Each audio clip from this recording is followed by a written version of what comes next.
5 দফা দাবি পেশ করছি।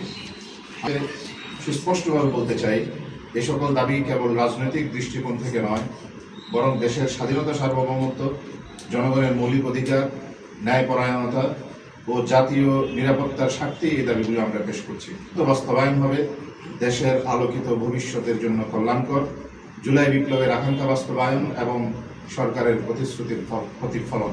আর দেশ ও জাতির স্বার্থে এই দাবিগুলিকে গুরুত্বের সাথে বিবেচনা করবে এবং এগুলোর বাস্তবায়নে যথাযথ পদক্ষেপ গ্রহণ করবে। সনদের আইনি ভিত্তি প্রদান।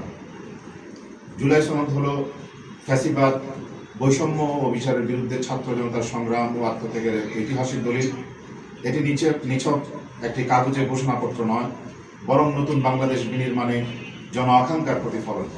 তাই আমরা দাবি করি, অবিলম্বে জুলাই সনদকে আইনি ভিত্তি দিয়ে এর যথার্থ বাস্তবায়ন করা হোক এবং এই সনদের ভিত্তিতেই নির্বাচন করা হোক, অন্যথায় নির্বাচন গ্রহণযোগ্য হবে না বলে আমরা মনে করি। সাংবিধানিক আদেশ ও গণভোটের প্রস্তাব করছি।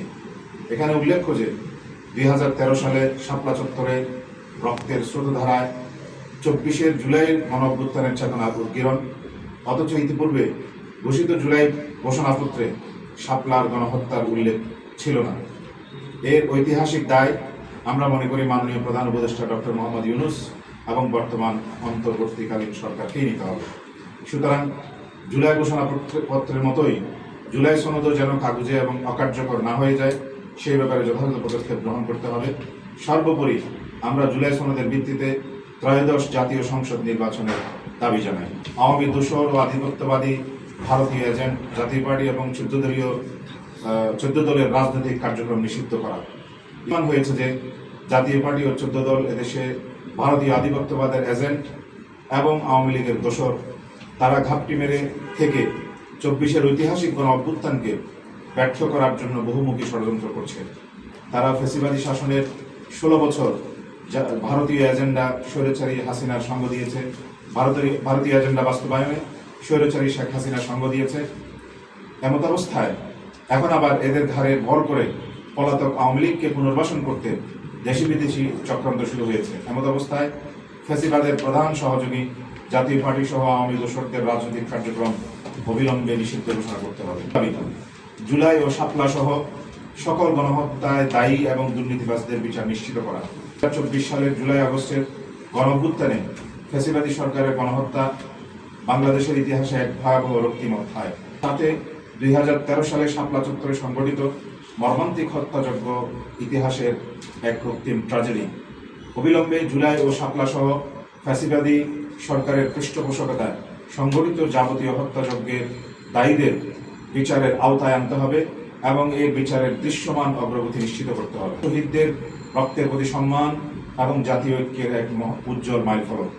সেই সাথে রাষ্ট্রীয় সম্পদ ও জনগণের জনমাল লুণ্ঠনে জড়িত চিহ্নিত দুর্নীতিবাজদেরকে অবিলম্বে বিচারের আওতায় আনতে হবে, যা রাষ্ট্র ও জনগণের আমানতের সুরক্ষায় আগামীতে এক ঐতিহাসিক সতর্কবার্তা হিসেবে কাজে আসবে। তাই গ্রহণযোগ্য নির্বাচনের জন্য লেভেল প্লেইং ফিল্ড তৈরি করা। বাংলাদেশ নিজাম ইসলাম পার্টি মনে করে ফ্যাসিবাদ বিরোধী রাজনৈতিক শক্তির স্বতঃস্ফূর্ত অংশগ্রহণ ও জন আকাঙ্ক্ষার প্রতিফলনের মাধ্যমে আগামী জাতীয় নির্বাচন সম্পন্ন করা জরুরি। এই লক্ষ্যে লেভেল প্লেইং ফিল্ড তৈরি করার কোনো বিকল্প নেই। এজন্য নির্বাচনে অংশগ্রহণকারী সকল দলের জন্য সমান সুযোগ সুবিধা নিশ্চিত করতে হবে এবং প্রশাসন ও আইন শৃঙ্খলা বাহিনীকে নিরপেক্ষতার সাথে সক্রিয় রাখতে হবে। আমাদের পঞ্চম দাবি, দেশের সকল প্রাথমিক বিদ্যালয়ে গানের শিক্ষক নিয়োগের প্রজ্ঞাপন অবিলম্বে বাতিল করে ধর্মীয় শিক্ষক নিয়োগের কার্যকর উদ্যোগ গ্রহণ করতে হবে। উপরোক্ত এই দাবিগুলি আদায়ে আমাদের পার্টির পক্ষ থেকে আমরা নিম্নলিখিত কর্মসূচি আমরা ঘোষণা করছি। আমাদের কর্মসূচি 3টা কর্মসূচি। প্রথম কর্মসূচি হচ্ছে আগামী 18 সেপ্টেম্বর বৃহস্পতিবার ঢাকায় বিক্ষোভ অনুষ্ঠিত হবে এবং এর পরের দিন 19 সেপ্টেম্বর জুমাবার বাংলাদেশের বিভাগীয় মহানগরগুলিতে বিক্ষোভ অনুষ্ঠিত হবে এবং এরপর 26 সেপ্টেম্বর দেশব্যাপী সকল জেলা এবং উপজেলায় বিক্ষোভ অনুষ্ঠিত হবে। এই 3টি হলো আমাদের কর্মসূচি দাবিগুলি আদায়ের জন্য। প্রিয় সাংবাদিক ভাইয়েরা, কর্মসূচি গতানুগতিক রাজনৈতিক দৃষ্টিকোণ থেকে নয়, বরং প্রিয় মাতৃ